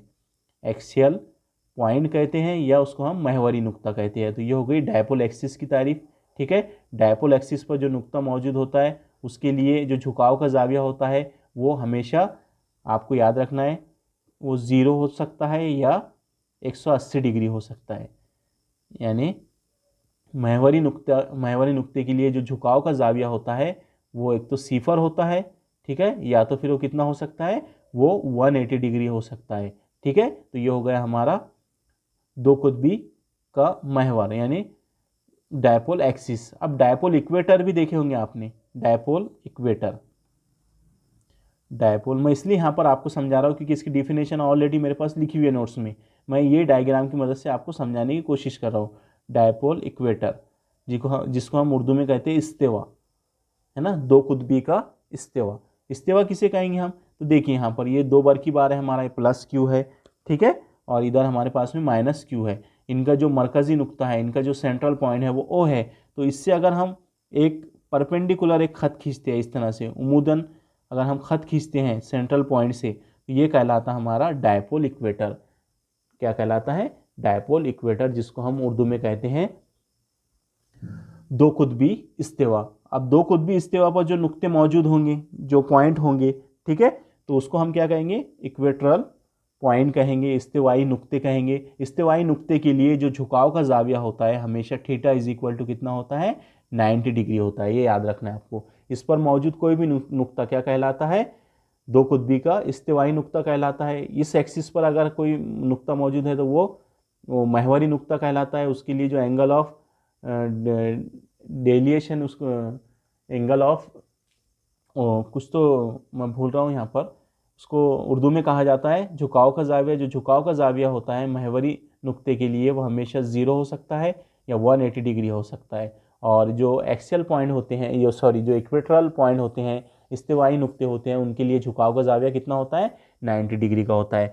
तो हमने यहाँ पर आपको ये पहले डिफिनेशन बताया इलेक्ट्रिक डायपोल मूवमेंट, डायपोल, फिर दूसरा इलेक्ट्रिक डायपोल मूवमेंट की तारीफ बता दी यहाँ पर, फिर तीसरा हमने आपको डायपोल एक्सिस के बारे में बताए, और चौथा हमने आपको डायपोल इक्वेटर के बारे में बताए। ठीक है, तो ये चारों डिफिनेशन अगर आप याद कर लेते हैं तो आगे के जो क्वेश्चन है उसको आप इजीली क्या कर सकते हैं, उसको आप समझ सकते हैं। देखिए यहाँ पर तारीफें वही लिखी हुई है। अगर दो मुख्तलिफ बर की बार प्लस की माइनस को एक दूसरे से 12 फासले पर मौजूद हो तो तैयार होने वाले उस निज़ाम को क्या कहा जाता है? इलेक्ट्रिक डायपोल कहा जाता है। मैंने आपको समझा दिया। बर की दो कुतुब का म्यार असर, इलेक्ट्रिक डायपोल मूवमेंट, बर की दो कुतुब की किसी भी एक बर की बार की कद्र यानी मैग्नीट्यूड और उनके दरमियानी फासले के हासिल ज़रब को क्या कहते हैं? बर की दो कुतुब का म्यार असर कहते हैं। यहाँ लिखना आप, यहाँ म्यार असर, ठीक है, क्या लिखना है आपको? बर की दो कुतुब का म्यार असर कहते हैं। इसे आमतौर पर हम पी से जाहिर करते हैं। और ये जो मोमेंट होता है इलेक्ट्रिक डायपोल मोमेंट, ये एक वेक्टर क्वांटिटी होती है जिसकी सिमत हमेशा, मैंने आपको बताया, माइनस बर की बार से प्लस बर की बार की तरफ होती है। और इसका जो ज़ाब्ता होता है वो P is equal to q ज़रब 2L होता है। ठीक है, ये मैग्नीट्यूड है किसी एक बर की बार का, और ये उनके दरमियान का क्या है? फासला। इन दोनों के हासिल ज़रब को हम क्या कहते हैं? दो कुतबी म्यार असर कहते हैं। ठीक है, फिर लिखा हुआ है डायपोल एक्सिस। इसकी भी तारीफ हमने आपको बता दी कि बर की दो कुतुब के दोनों बर की बारों से गुजरने वाले खत को क्या कहा जाता है? दो कुतबी महवर कहा जाता है। दो कुतबी महवर पर मौजूद नुक्ते को दो कुतबी महवरी नुक्ता, ठीक है, एक्सेल पॉइंट कहा जाता है। एक्सेल पॉइंट के लिए जो थीटा होता है, झुकाव का जो जाविया होता है वो हमेशा 0 या 180 डिग्री होता है। ठीक है, फिर उसके बाद में हमने अगली डिफिनेशन देखे डायपोल इक्वेटर, जिसको उर्दू में कहा जाता है दो कुतबी इस्तेवा। ठीक है, बर की दो कुतुब के मरकजी नुक्ता, यानी हमने ओ बताए थे आपको, मरकजी नुक्ता, मरकजी नुक्ते से गुजरने वाले उमूदन खत को क्या कहा जाता है? डायपोल इक्वेटर, दो कुतबी इस्तेवा कहा जाता है। इस्तेवाई इक्वेटर पर मौजूद किसी भी नुक्ते को हम क्या कहते हैं? इक्वेटरल पॉइंट कहते हैं, इस्तेवाई नुक्ता कहते हैं। और इस्तेवाई नुक्ते के लिए जो झुकाव का जाविया होता है वो हमेशा कितना होता है? हमेशा वो 90 डिग्री का होता है। ठीक है, तो यहाँ पर डायग्राम आपको जो मैंने वहाँ समझाया है वो डायग्राम यहाँ पर आप देख रहे हैं। ठीक है, पॉइंट ए के ऊपर हमारा पहला बर की बार प्लस क्यू है, पॉइंट बी पर हमारा माइनस क्यू बर की बार है, उनके दरमियान का फासला L प्लस L 2L है, उनका मरकजी नुक्ता O है। दोनों बर की बार से हॉरिजॉन्टल गुजरने वाला ख़त एक्सिस कहलाता है, डायपोल एक्सिस। और मरकजी नुक्ते से उमूदन गुजरने वाला ख़त क्या कहलाता है? इक्वेटर। ठीक है, जिसको हम इस्तेवा कहते हैं। ठीक है, तो मैं उम्मीद करता हूँ कि आपको ये इलेक्ट्रिक डायपोल मूवमेंट समझ में आया होगा। और इससे पहले का जो क्वेश्चन देखे हमने कि किसी यूनिट पॉइंट चार्ज से तैयार होने वाले बरकी मैदान में किसी भी नुक्ते पर बरकी कवा के लिए ज़ाब्ता खस कीजिए। वो ज़ाब्ता आपको याद रखना है, V is equal to q upon 4πε0 into R। उसकी मदद से अब ये क्वेश्चन जो है हमारे सामने, हम इसको सॉल्व करेंगे। ठीक है, तो ये क्वेश्चन है हमारा कि बरकी दो कुतुब इलेक्ट्रिक डायपोल के ज़रिए पैदा होने वाले या तैयार होने वाले बरकी सुकूनी कवा इलेक्ट्रिक पोटेंशियल के लिए ज़ाब्ता अखज़ कीजिए। बरकी दो कुतुब यानी अब किसके ज़रिए तैयार होने वाला इलेक्ट्रिक पोटेंशियल देखना है, माइनस क्यू चार्ज और प्लस क्यू चार्ज, क्योंकि इलेक्ट्रिक डायपोल मूवमेंट के अंदर क्या होते हैं, एक प्लस क्यू चार्ज होता है और एक माइनस क्यू चार्ज होता है। इन दोनों के जरिए हम एक पॉइंट कंसीडर करेंगे, इन दोनों के जरिए उस पॉइंट पर क्या करेंगे, इलेक्ट्रिक पोटेंशियल के लिए हम ज़ाब्ता अखज़ करेंगे। ठीक है, तो देखिए यहाँ पर डायग्राम है बनी हुई, मैं आपको इसको समझाने की कोशिश करता हूँ। ये हमारा पॉइंट ए है, पॉइंट ए पर हमारा प्लस क्यू बर की बार रखा हुआ है, पॉइंट बी है उस पर हमारा माइनस क्यू बर की बार रखा हुआ है। इतना तो आपको पता है पहले भी डायग्राम में। देखिए ये होगा हमारा इलेक्ट्रिक डायपोल। ठीक है, और दोनों का जो दरमियानी फासला है वो 2L है और उनका मरकज़ी नुक्ता जो है वो O है। इधर से A से O तक का जो फासला है वो L है, O से ये B तक का जो फासला है वो L है, L प्लस L 2L होता है, ये भी हमको मालूम है। इलेक्ट्रिक डायपोल मूवमेंट बताया गया यहाँ पर कि यहाँ पर जाहिर सी बात है जब इलेक्ट्रिक डायपोल है तो इलेक्ट्रिक डायपोल मूवमेंट भी होगा। तो इलेक्ट्रिक डायपोल मूवमेंट यहाँ पर P है, जिसका डायरेक्शन किधर से किधर की तरफ होता है, माइनस क्यू से प्लस क्यू की तरफ होता है। ठीक है, अब हम यहाँ पर जो एक्सिस है, ये वाला एक्सिस अगर हम कंसिडर करें, ये इस तरह से ये एक्सिस अगर है तो इस पर मौजूद नुक्ते को हम क्या कहते हैं, एक्सियल पॉइंट कहते हैं, महवरी नुक्ता कहते हैं। तो हमको इसके ऊपर अगर इलेक्ट्रिक कवा पता करना है, बरकी कवा पता करना है तो हम निकाल सकते हैं इसके ऊपर भी। ठीक है, अगर इक्वेटर हम कंसिडर करते हैं, ऐसा इक्वेटर है, आपको पता है कि मरकज़ी नुक्ते से उमूदन खींचा गया ख़त क्या होता है, डायपोल का इक्वेटर होता है। इक्वेटर पर अगर कोई नुक्ता मौजूद है, तो उसके ऊपर अगर हमको कवा पूछा जाए तो तब भी हम आसानी से क्या कर सकते हैं, कवा के लिए ज़ाब्ता निकाल सकते हैं। ठीक है, लेकिन अगर कोई जनरल पॉइंट दे दिया गया इस तरह से, देखिए सी पॉइंट देखिए आप डायग्राम के अंदर, ना ही वो महवरी नुक्ता है ना ही वो इस्तिवाई नुक्ता है क्या, इस्तिवाई नुक्ते पर भी नहीं है ना ही महवरी नुक्ते पर है, ये एक अलग ही क्या है हमारा नुक्ता है। जनरल हमने एक पॉइंट कंसिडर करे जो कि ना ही डायपोल के एक्सिस पर है ना ही डायपोल के इक्वेटर पर है, ये एक अलग ही हमने यहाँ पर क्या किया, एक नुक्ता कंसिडर करे। अब इस नुक्ते के ऊपर, इस नुक्ता सी के ऊपर ये चार्ज प्लस क्यू चार्ज और माइनस क्यू चार्ज के ज़रिए जो कवा पैदा होगा, जो बरकी कवा पैदा होगा, उसके लिए हमको क्या करना है, ज़ाब्ता अखज़ करना है। आ रही बात समझ में आपको, यही सवाल है हमारा। इलेक्ट्रिक पोटेंशियल हमको पता करना है, इलेक्ट्रिक डायपोल के ज़रिए किसी नुक्ते पर जो कवा तैयार हो रहा है उसके लिए हमको ज़ाब्ता अखज़ करना है, यानी इलेक्ट्रिक पोटेंशियल के लिए हमको पॉइंट सी के ऊपर क्या करना है, कवा पता करना है। तो इसके लिए दो चीज़ें बहुत इंपॉर्टेंट होती हैं, दो बातों का आपको बहुत ख्याल रखना पड़ता है। सबसे पहले तो ये तो आप जोड़ देंगे, ठीक है, ये हो गई यहाँ पर दोनों बरकी बारों का दरमियानी फासला, ये सेंट्रल पॉइंट ले लिए। यहाँ पर दो चीज़ें मैं ये बोल रहा हूँ कि जो सेंट्रल पॉइंट है इससे आपको क्या करना पड़ेगा, पॉइंट सी को मिलाना पड़ेगा। क्या करना पड़ेगा, सेंट्रल पॉइंट से इस पॉइंट सी को आपको क्या करना पड़ेगा, मिलाना पड़ेगा। तो ये पहला काम हो गया आपका। यहाँ पर आपको यहाँ इस तरह से करना है। देखिए मैं आपको बताता हूँ डायग्राम कैसी हम समझ सकते हैं, वो तो मैंने नोट्स में है इसलिए बता दिया आपको। देखिए हमने दो बरकी बार कंसीडर किए यहाँ पर, ठीक है, पहला बरकी बार है पॉइंट ए के ऊपर, दूसरा बरकी बार है पॉइंट बी के ऊपर।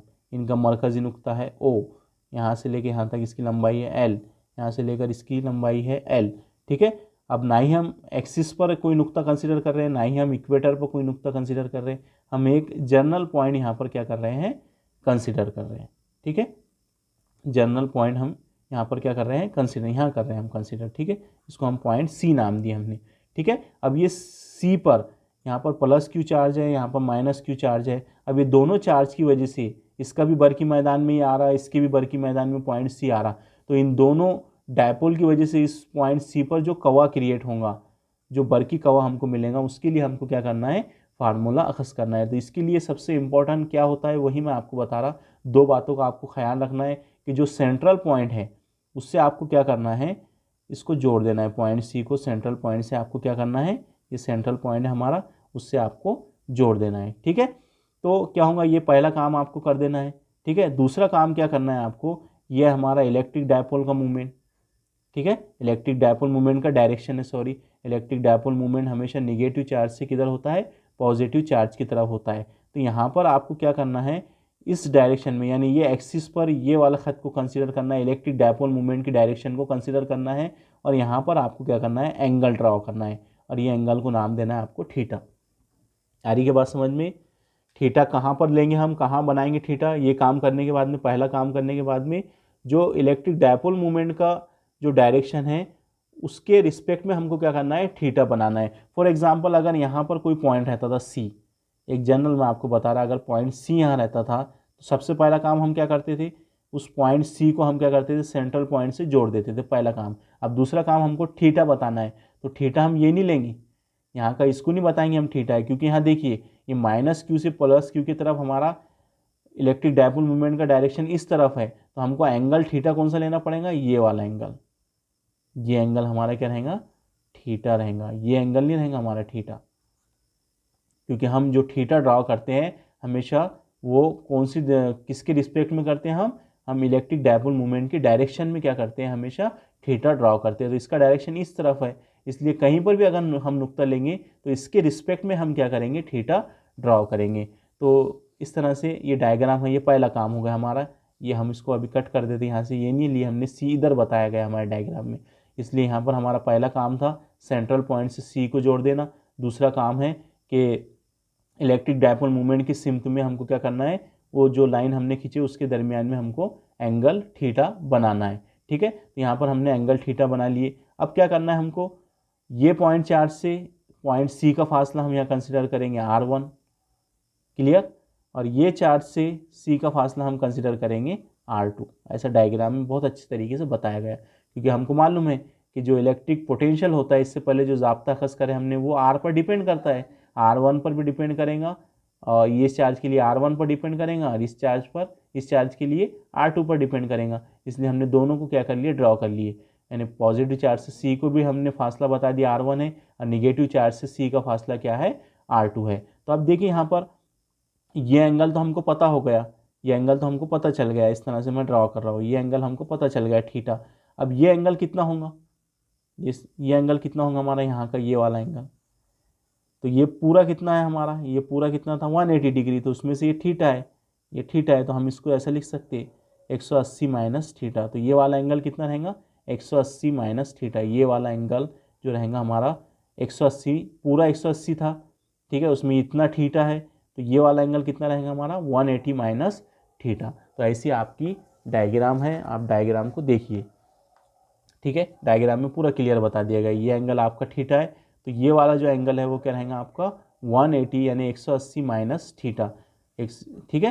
तो अगर इसमें आप ये होगा आपका पूरा 180 डिग्री होगा, ठीक है, थीटा को अगर आप प्लस कर लेते हैं तो वो 180 हो जाएगा, ठीक है। तो यहाँ पर ये हो गया आपका थीटा, और ये वाला एंगल रहेगा आपका 180 माइनस थीटा।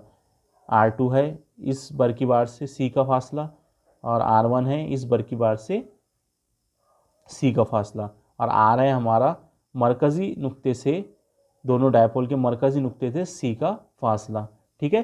तो अब हम क्या करने वाले हैं, पॉइंट सी पर कवा के लिए, बर की कवा के लिए हम ज़ाब्ता अखज़ करने वाले हैं, ठीक है। तो अब इसके बारे में, डायग्राम के बारे में कुछ इस तरह से यहाँ पर लिखा हुआ है। देखिए, फर्ज कीजिए कि बर की दो कुतुब इलेक्ट्रिक डायपोल को ख़त ए बी पर तैयार किया गया। इस खत के दोनों सिरों पर बर की बार प्लस क्यू माइनस क्यू रखे गए। इन दोनों बर की बारों का दरमियानी नुक्ता ओ है, वो भी आपको बता दिया गया डायग्राम में। दोनों बर की बारों का दरमियानी फासला 2L है, ये भी आपको पता है। इस बर की दो कुतुब का दो कुतुबी म्यार असर आपको पता है क्या होता है, P is equal to Q cross 2L।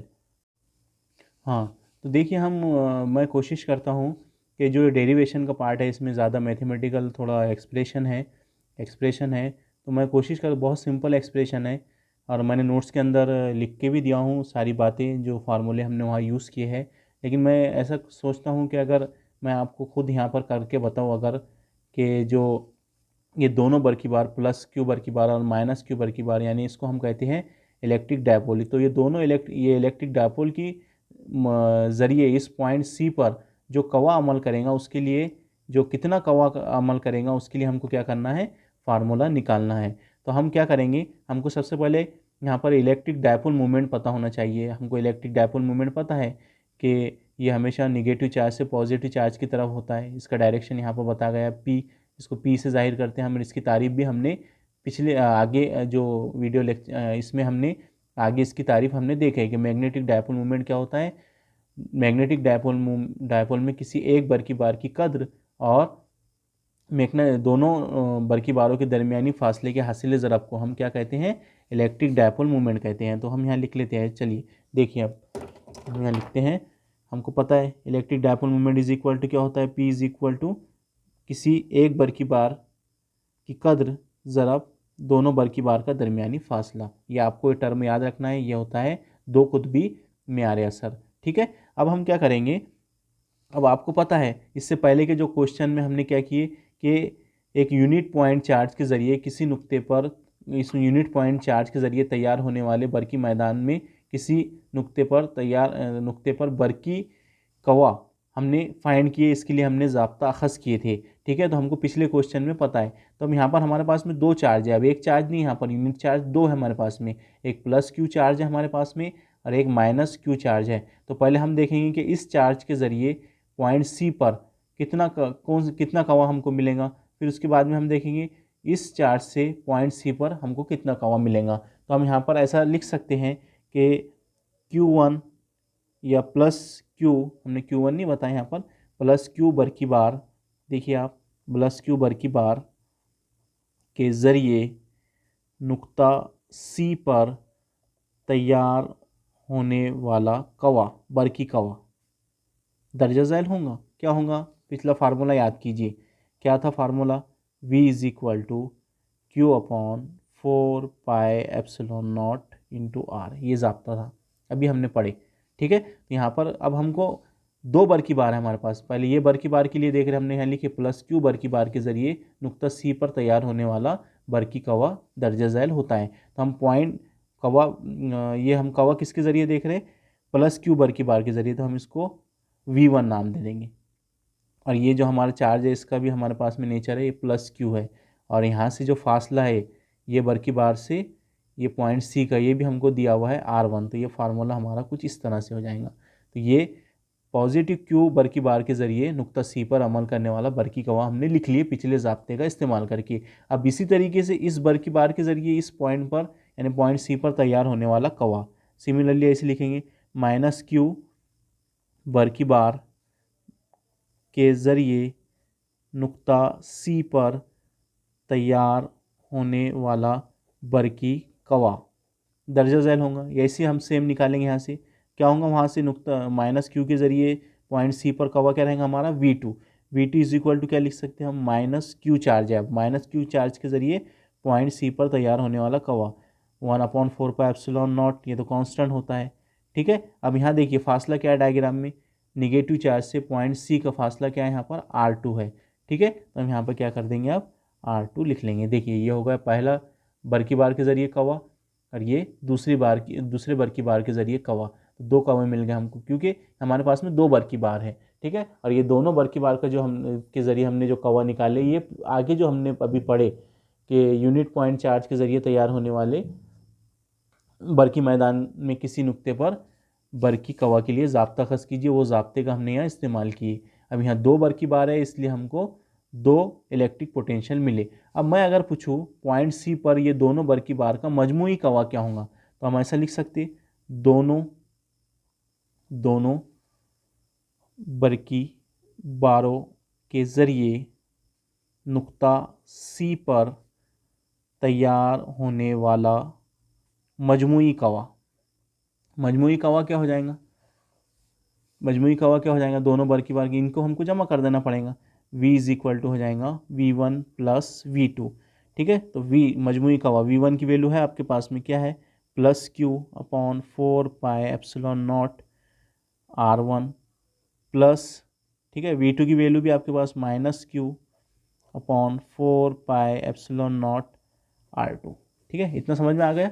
ठीक है, अब यहाँ से देखिए यहाँ पर 1/4 एप्सिलॉन नॉट यहाँ भी है, 4 पाई एप्सिलॉन नॉट यहाँ भी है, 4 पाई एप्सिलॉन नॉट यहाँ भी है, इसको हम कॉमन निकाल लेंगे, Q कॉमन है इसको निकाल लेंगे। ठीक है, ये माइनस प्लस क्या हो जाएगा, यहाँ पर माइनस हो जाएगा। तो यहाँ पर हम क्या कर रहे हैं, Q upon 4 pi epsilon not को हमने क्या करे, कॉमन निकाल लिए। तो यहाँ क्या बचा, ऊपर 1, नीचे क्या बचा R1, प्लस माइनस माइनस ऊपर के क्यू निकल गया बाहर, तो यहाँ क्या बचा 1, नीचे क्या बचा R2। तो ये इक्वेशन मिली हमको, इक्वेशन नंबर 1। टोटल कवा हमको मिल गया यहाँ पर।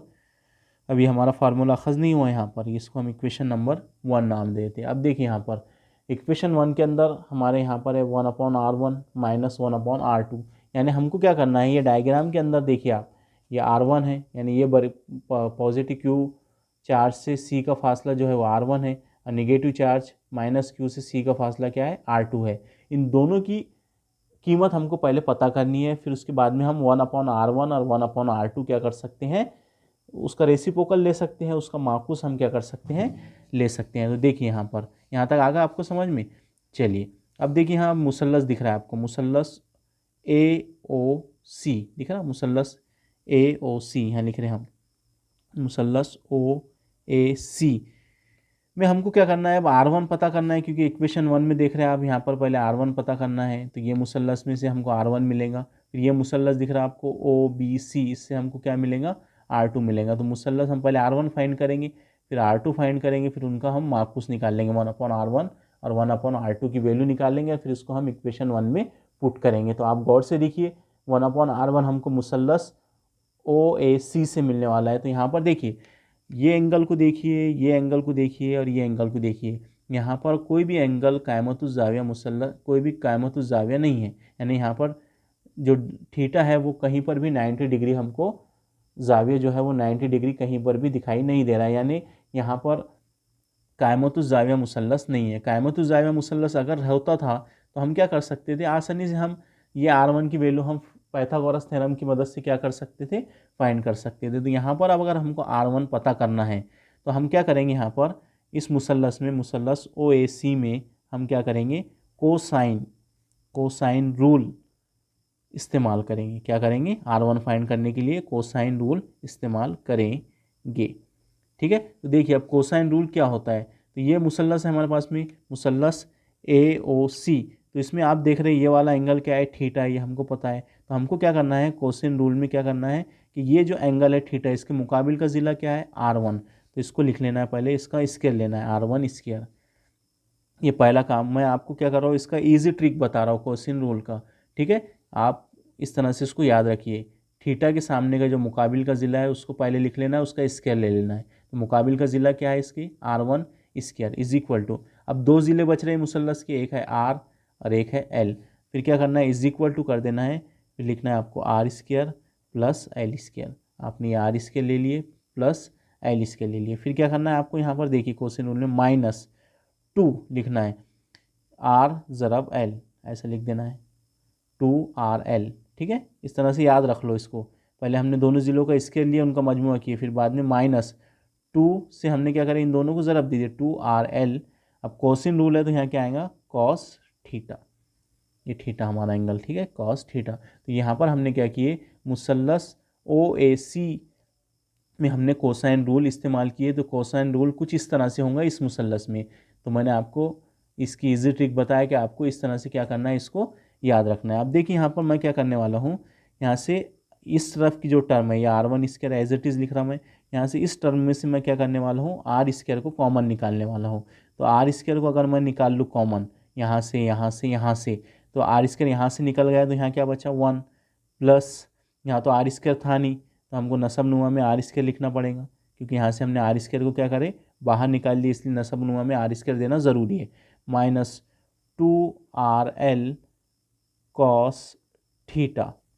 ये देखिए इस टर्म के अंदर थोड़ा हमारा वीडियो पॉज हो गया था, यहाँ पर ये R1 स्क्वायर इस तरह से लिखा हुआ है। यहाँ से हम क्या कर रहे थे, ये टर्म के अंदर से हमको क्या करना है, R स्क्वायर को कॉमन निकालना है। तो R स्क्वायर यहाँ से निकल गया, तो यहाँ क्या बचा 1, यहाँ R स्क्वायर था नहीं, इसलिए हमने नसब नुमा में क्या लिख दिया, R स्क्वायर, माइनस यहाँ एक R था, अब नीचे नसब नुमा में हमारे पास R स्क्वायर था, तो एक R क्या होगा यहाँ से कैंसिल, तो नीचे क्या बचेगा, एक R बचेगा, यहाँ बचेगा। बहुत सिंपल है, ये आप पढ़ चुके हैं, यानी कॉमन निकालना है हमको, तो नसब नुमा में जहाँ नहीं है वहाँ नसब नुमा में हमको R स्क्वायर डालना है। यहाँ एक R था, यहाँ R स्क्वायर था, तो एक R क्या होगा कैंसल, R स्क्वायर हमारा यहाँ से बाहर निकल गया। तो यहाँ इस तरह से हमको कुछ टर्म मिलेंगे। ठीक है, तो ये टर्म आपको याद रखना है। अब देखिए यहाँ पर ये मिल गया हमको R1 स्क्वायर। अब हम क्या कंसिडर करते हैं यहाँ पर कि जो L है, जो L है ये बहुत छोटा है, किससे, स्मॉल r से। तब L छोटा है तो जाहिर सी बात है ये एल अपॉन, इसको हम ऐसा भी लिख सकते हैं L upon R bracket square, यानी दोनों पर स्क्वायर है, इसको इस तरह से भी लिखा जा सकता एल अपॉन आर स्क्वायर। एक टर्म बन जाएंगे आपके नोट्स के अंदर, हमने आपको इसको इसी तरह इसी फॉर्म में हमने लिख के दिए इस इक्वेशन को, ठीक है। एक टर्म बढ़ जाती है, इस इक्वेशन को हम ऐसे लिख सकते हैं, तो आप कंसिडर करें यहाँ। तो अभी हमने क्या फ़र्ज़ करे कि अगर एल बहुत छोटा हो स्मॉल आर से, तब L upon R bracket square को हम क्या करेंगे, को हम नज़रअंदाज करेंगे। क्या करेंगे, नज़रअंदाज करेंगे, ठीक है। यानी इस टर्म को हमको यहाँ से उड़ा देना है। तो यहाँ क्या बचेगा, R one square is equal to R square 1, ये तो चले गए यहाँ से, minus 2l cos theta upon R. आया आपको समझ में, यानी L upon R bracket square या L square upon R square क्या हो जाएगा, यहाँ से निगलेक्ट हो जाएगा। तो टर्म क्या बचेंगे, R one square is equal to R square 1, ये चलेगा यहाँ से, minus 12 cos theta upon R. अब इसका क्या करना है हमको, इसका यहाँ से कुव्वत हटाना है, ठीक है। तो इधर क्या लगेगा, इधर जज़र लगेगा, तो ये क्या मिलेगा हमको यहाँ पर, R one is equal to, अब इधर की साइड में पूरी तरफ जज़र लगेगा, तो जज़र से कुव्वत आर के ऊपर की क्या हो जाएंगी, कैंसल, यहाँ बचेगा सिर्फ आर। अब ये वाले कॉस पर जज़र लगेगा, ठीक है। तो जज़र की कीमत कितनी होती है, 1/2, जज़र लगाने की ज़रूरत नहीं, हमने क्या करी उसके ऊपर उसकी कुव्वत को, ब्रैकेट की कुव्वत को हमने 1/2 रख दिए, तो ये जज़र ही है इसके ऊपर, कॉस के ऊपर, ठीक है। और इसके ऊपर का जो जज़र था वो स्क्वायर की वजह से क्या होगा, यहाँ पर कैंसल आउट होगा। तो अंदर क्या बचे हैं इक्वेशन में हमारे पास, 1 minus 2l cos theta upon R, ठीक है। हमको क्या चाहिए, हमारी इक्वेशन 1 में क्या है, 1 अपॉन R1, तो इसको हमको 1 अपॉन R1 करना है।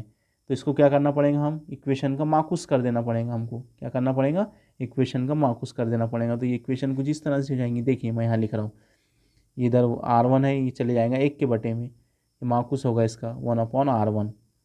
इसी तरीके से इसका भी माकूस हो जाएगा आर का, ये भी क्या चले जाएगा 1 के बटे में चले जाएगा 1 अपॉन आर, ठीक है। अब ये कॉस पूरा तकसीम में जाएगा, अगर नसब नुमा में जाएगा, तो ये जो कुव्वत है 1/2 ये काय में कन्वर्ट हो जाएंगी -1/2 में, ठीक है। तकसीम में अगर कुव्वत चली, जैसा 10⁻² है, इसको मैं नीचे लेके जा रहा, तो ये 10⁻² क्या हो जाएगा, नसब नुमा में जाने के बाद -2। तो इस तरह से ये पूरा कॉस की कुव्वत क्या है, 1/2, ये तकसीम में जाएगा, तो इसकी कीमत क्या हो जाएंगी, 1/2 की -1/2, तो ये मिलेगा हमको 1 minus 2l cos theta upon R, -1, यहाँ पर 1/2 की वैल्यू क्या हो जाएंगी, -1/2, ठीक है। ये होगी इक्वेशन हमारी 2, यानी हमने 1/R1 की कीमत मालूम कर ली है कुछ इस तरह से, ठीक है। अब सेम मेथड यूज़ करना है, मुसल्लस चेंज हो जाएगा, मुसल्लस चेंज होने के बाद में हम क्या करेंगे, R2 की वैल्यू फाइंड करेंगे, फिर उसका हम क्या करेंगे, जैसे हमने R1 फाइंड करे, इसी तरह से R2 फाइंड करेंगे, फिर उसका माकूस लेंगे। तो यहाँ हमको इक्वेशन 2 में 1/R1 मिल गया। अब हमारा मकसद है 1/R2 निकालना, ठीक है। अब देखिए हम कौन सा मुसल्लस यहाँ कंसिडर करेंगे, तो अब ये वाला मुसल्लस लेंगे हम, मुसल्लस OBC। मुसल्लस OBC में हम क्या करेंगे, कोसाइन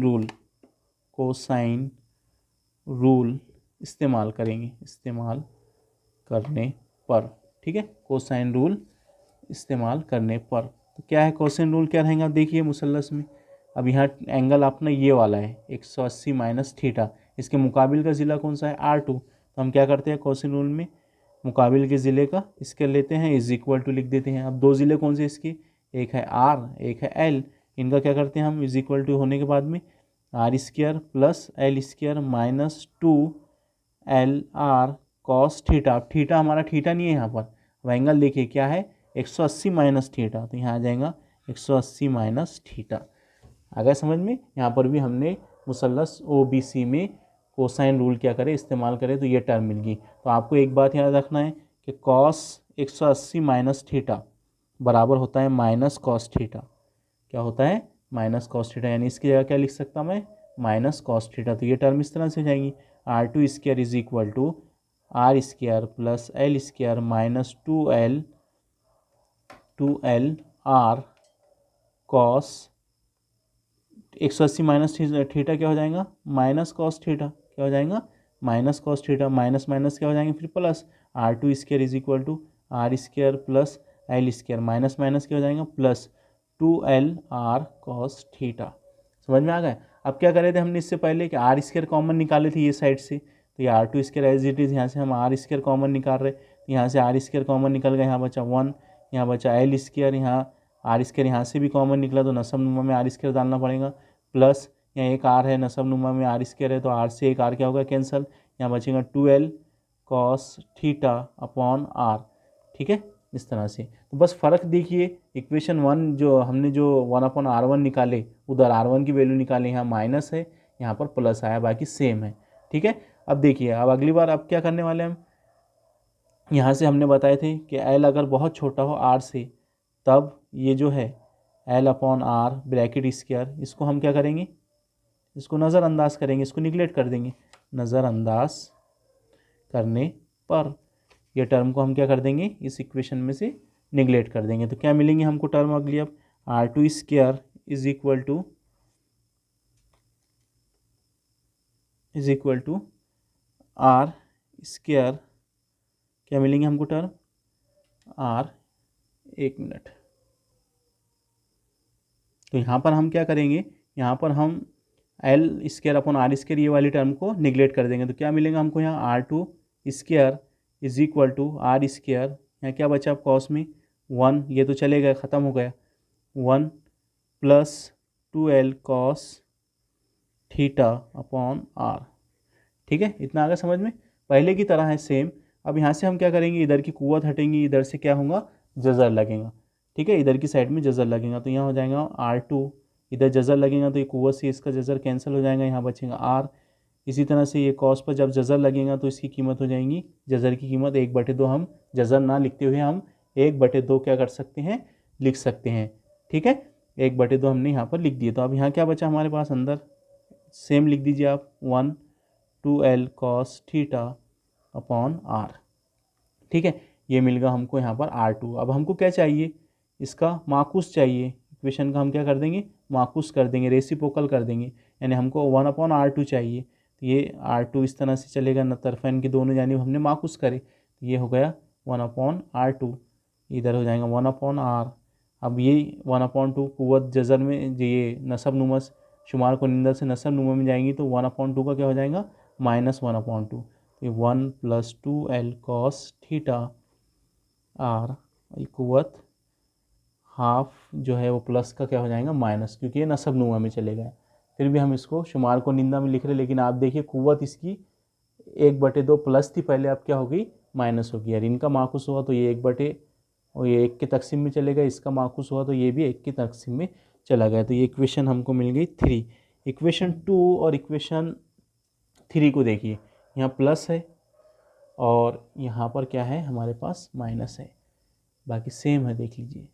ठीक है, पूरा जो डेरिवेशन है वो सेम है दोनों का, सिर्फ माइनस प्लस का क्या है यहाँ पर फ़र्क है, r1 और r2 निकालने में, 1/r1 1/r2। अब ये वाला जो कॉस है और जो इक्वेशन 2 में जो यहाँ माइनस वाला कॉस है, इसके लिए हमारे पास में एक फार्मूला है जिसकी मदद से हम इसको सॉल्व कर सकते हैं। देखिए फार्मूला क्या है, हम कंसिडर करते हैं यहाँ पर कि x is very less than 1। अगर x बहुत छोटा है 1 से, तब क्या होता है, 1 + x raise to power n है, अगर इस तरह से अगर टर्म है तो क्या हो जाता है, इसका इस तरह से एक्सप्लेनेशन हो जाता है, 1 प्लस ये कुव्वत जो है ये x के ज़रब के इसके सामने आ जाती है, x के ज़रब में आ जाती है, यानी इस तरह से हम इसको लिख सकते हैं। अगर ऐसा है 1 + x raise to power n, cos की कुव्वत n, तो इसका क्या हो जाएगा इसको हम ऐसा भी लिख सकते हैं, ये हमारे पास में रूल है कि इस तरह से अगर है तो इसको हम इस तरह से लिख सकते हैं, 1 + nx, यानी n जो है जो कुव्वत है वो सामने आ जाएंगी। तो ये वाली टर्म को देखो आप इक्वेशन 3 में, तो ये हमारा 1 प्लस ये हमारा x और जो n है वह हमारा -1/2। तो ये फार्मूले के मुताबिक इक्वेशन 2 और इक्वेशन 1 के अंदर जो दो कॉस है हमारे, उसको हम कुछ इस तरह से लिख सकते हैं। देखिए हम आपको बता देते हैं यहाँ पर, अब इक्वेशन 2 को हम बुलाते हैं यहाँ पर, इक्वेशन 2 बिकम्स, इक्वेशन 2 क्या है हमारी, 1/r1 is equal to 1/r bracket में हमारे 1 माइनस, यहाँ प्लस है वहाँ माइनस आता है, -2l cos theta upon r -1/2। ये वाले कॉस पर हमको ये फार्मूला क्या करना है, यूज़ करना है। तो देखिए ये एज इट इज़ लिखा जाएगा 1/r1 1/r, ठीक है। अब क्या होने वाला है, 1 एज इट इज़ लिख रहे हैं हम, ये फॉर्म में है ये। अब यहाँ माइनस है तो यहाँ पर हमको माइनस लिख देंगे तो वही फार्मूला रहने वाला है, ठीक है। इस तरह से अगर 1 - x⁻n तो इसका क्या हो जाएगा 1 - nx, ऐसा हो जाएगा ना। तो यहाँ पर भी हम ये फार्मूला यूज़ करेंगे 1 - n, n क्या है हमारा -1/2 और x क्या हमारा 2l cos θ/r, ठीक है। -1/2 सामने आ गया, 2 से 2 कैंसिल, ठीक है। 2 से 2 कैंसिल हो गया तो इधर क्या है 1/r1 is equal to 1/r, 1 minus minus क्या होगा प्लस l cos θ/r। तो ये मिल गया हमको इक्वेशन नंबर 4, ठीक है। अब ये फार्मूले का इस्तेमाल करके हम इक्वेशन 3 को भी कन्वर्ट कर सकते। तो इक्वेशन 3 क्या है हमारी, इक्वेशन 3 क्या है, ऐसे लिखेंगे हम। इक्वेशन 3 हमारी जो है वो R2 के लिए है, ठीक है। तो मैं पहले लिख लेता हूँ इक्वेशन 3 को आपके सामने। 1/R2 is equal to 1/R, 1 plus है उसमें, ठीक है, 2l cos θ/r, इसका पावर है 1/2।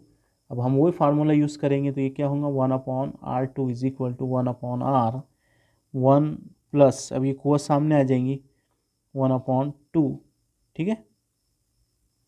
सॉरी माइनस था यहाँ पर, ठीक है, माइनस आएगा यहाँ पर -1/2, या एन आ गया सामने, या एक्स है हमारा 2l cos θ, जो मैंने ज़ाब्ता बताया पीछे के पेज पर, इस तरह से हो जाएगा। 2 से 2 कैंसिल, इसलिए 1/R2 is equal to 1/r, 1 plus minus क्या हो जाएगा -l cos θ/r। समझ में आ गया, ये होगी इक्वेशन नंबर 5, ठीक है। 4 होगी थी ना हमारी, 4 और 5। ये देखिए इक्वेशन 4, यह इक्वेशन 4। 1/r1 की कीमत क्या मिली हमको 1/r, 1 plus l cos θ/r, और 1/r2 की वैल्यू क्या मिली हमको 1/r, 1 minus l cos θ/r। अब दोनों की कीमतें हम लेकर कहाँ जाने वाले हैं, इक्वेशन 1 में। तो मैं एक बार आपको, आप भूल गए होंगे इक्वेशन 1 को, जो कि बहुत इंपॉर्टेंट है। ये देखिए इक्वेशन 1, हमने यहाँ टोटल कवा पता किए थे, v is equal to v1 plus v2। यहाँ पर 1/r1 की कीमत भी हमारे पास इक्वेशन 4 में, और 1/r2 की कीमत भी हमारे पास इक्वेशन 5 में। तो हम यहाँ क्या करेंगे 1/r1 और 1/r2 की कीमत पुट कर देंगे। तो हम चलिए करते हैं, ठीक है। इक्वेशन 1 बिकम्स, ठीक है। अब इक्वेशन 1 में हमको किसको किसको यूज़ करना है, इक्वेशन 4 से हमको 1/r1 रखना है, और इक्वेशन 5 से हमको 1/r2 रखना है। तो इक्वेशन 1 क्या है वो लिख लेते हैं, टोटल कवा इज इक्वल टू क्या था 1/4πε0, क्यू था यहाँ पर, ठीक है, 1/4πε0। यहाँ था हमारे पास में 1/r1 माइनस 1/r2, इस तरह से है कुछ इक्वेशन 1, बरोबर है, ठीक है।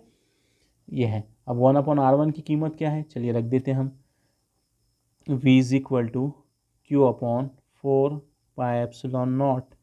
1/r1 की कीमत, सॉरी क्या है हमारे पास, देखिए 1/r1 की कीमत है हमारे पास 1/r, और उसमें 1 प्लस l cos θ/r, ठीक है। फिर यहाँ है माइनस, बड़ा माइनस दे देते, 1/r2 की वैल्यू यहाँ लिख रही इक्वेशन 5 में, क्या है 1/r, 1 minus l cos θ/r, cos 1, ठीक है। आगे समझ में, ये हमने 1/r1 की कीमत रख दी इक्वेशन 3 से, और 1/r2 की कीमत रख दी हमने, सॉरी इक्वेशन 4 से, अरे 1/r2 की कीमत रख दी हमने इक्वेशन 5 से।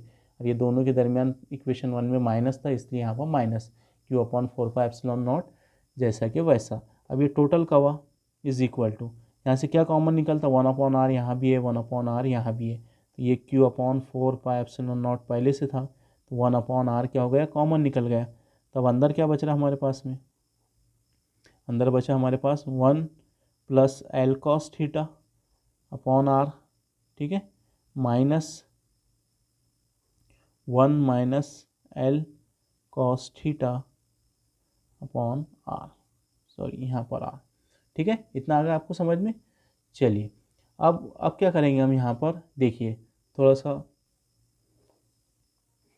देखिए, अब यहाँ क्या करेंगे हम, अब ये देखिए यहाँ ये है -1, ये है +1, तो ये हो जाएंगे कैंसल। ठीक है, ये माइनस माइनस क्या हो जाएगा प्लस, तो ये टर्म इस तरह से हो जाएंगी, v is equal to q upon 4πε0 1 upon R. ठीक है, इधर क्या है हमारे पास में L cos theta upon R, minus minus क्या होगा plus L cos theta upon R.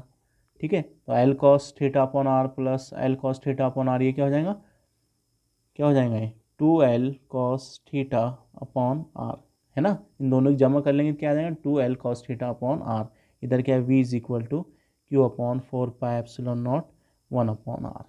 ठीक है, अब ये इसको हम थोड़ा सा एडजस्ट करके लिख लेते हैं। ठीक है, देखिए मैं क्यों इसको एडजस्ट करके लिख रहा हूँ, क्योंकि मुझे डायपोल मोमेंट रखना है यहाँ पर, क्योंकि डायपोल मोमेंट के जरिए हम क्या देख रहे हैं, कवा देख रहे हैं। तो डायपोल मोमेंट बराबर क्या होता है, बरकी बार का किसी एक बरकी बार की कद्र और दोनों बरकी बार के दरमियान की लंबाई या फासला, उनका हासिल ज़रब क्या होता है हमारा, दो कुतबी में असर होता है। तो ये टर्म को हम कुछ इस तरह लिख सकते हैं, देखिए आप, मैं इसको एडजस्ट करके लिख रहा हूँ 1/4πε0 आर, लिख सकते हैं हम ऐसा, बिल्कुल लिख सकते हैं। ठीक है, ज़रब यहाँ पर देखिए क्यू है, क्यू अब लिखे हमने, ज़रब यहाँ पर 2L है, इसको ऐसा लिख सकते हैं हम, ज़रब कॉस थीटा अपॉन में क्या है हमारे पास आर। अब क्यू ज़रब 2L जो हमने सबसे पहले लिखे थे, दो कुतबी में असर, मैग्नेटिसी किसी एक कुतुब की कुतबी ताकत ज़रब सॉरी मैग्नेटिस आ गया, बरकी बार की, दोनों बरकी बार में से किसी एक बरकी बार की कद्र ज़रब दोनों बरकी बार के दरमियानी फासले के हासिल ज़रब को हम क्या कहते हैं, दो कुतबी में असर कहते हैं। तो इसकी जगह, ये टर्म की जगह मैं क्या लिख सकता हूँ, P लिख सकता हूँ। तो मुझे फार्मूला मिलेगा v is equal to 1/4πε0 R ज़रब P ज़रब कॉस थीटा अपॉन आर। ठीक है, आया आपको ये समझ में। चलिए अब ये फार्मूले को हम कुछ इस तरह भी लिख सकते हैं एडजस्ट करके। आप देखिए मैं यहाँ पर ही लिखने की कोशिश करता हूँ, क्योंकि पहुँच गए हम, आखिरी इक्वेशन चल रही है हमारी। v इज इक्वल टू, ऊपर देखिए क्या है p कॉस थीटा, यही है ना, शुमार को निंदा में नीचे 4πε0 आर ज़रब आर स्क्वायर। तो ये मिल गया हमको फार्मूला। यह है डायपोल मोमेंट के ज़रिए किसी नुक्ते पर अमल करने वाला, किसी भी नुक्ते पर डायपोल मोमेंट के ज़रिए तैयार होने वाले बरकी मैदान में किसी भी नुक्ते पर हम जो पोटेंशियल पता करना चाहते हैं, इस ज़ाब्ते की मदद से हम क्या कर सकते हैं, बरकी कवा पता कर सकते हैं। आ रही बात समझ में। तो यहाँ पर हमारा जो सवाल था उसका डेरिवेशन पूरा एक्सप्लेनेशन यहाँ पर हो चुका है। हमने पॉइंट सी के लिए हमने क्या करे हैं, यहाँ पर फार्मूला निकाल लिए। ठीक है, पॉइंट सी के ऊपर हमने बरकी कवा के लिए फार्मूला अखज़ कर लिए। ठीक है, तो ये मिला हमको v is equal to P cos theta upon 4πε0 R square. Notes में आपको बहुत अच्छे तरीके से इसको लिख कर दिया गया है, आप 2 से 3 मरतबा इसकी प्रैक्टिस कीजिए, इंशाल्लाह आपको ये क्वेश्चन समझ में आ जाएगा। 2 मुसल्लस लेना है और दोनों मुसल्लस में कोसाइन रूल यूज़ करना है, और 1/r1 और 1/r2 की वैल्यू निकालना है, इक्वेशन 1 में पुट कर देना है, तब आपके सामने दोनों बरकी कवा के ज़रिए ये फार्मूला आ जाएगा। ठीक है, तो मैं उम्मीद करता हूँ कि आज का वीडियो लेक्चर आपको समझ में आया होगा। आज के लिए इतना ही, खुदा हाफिज़।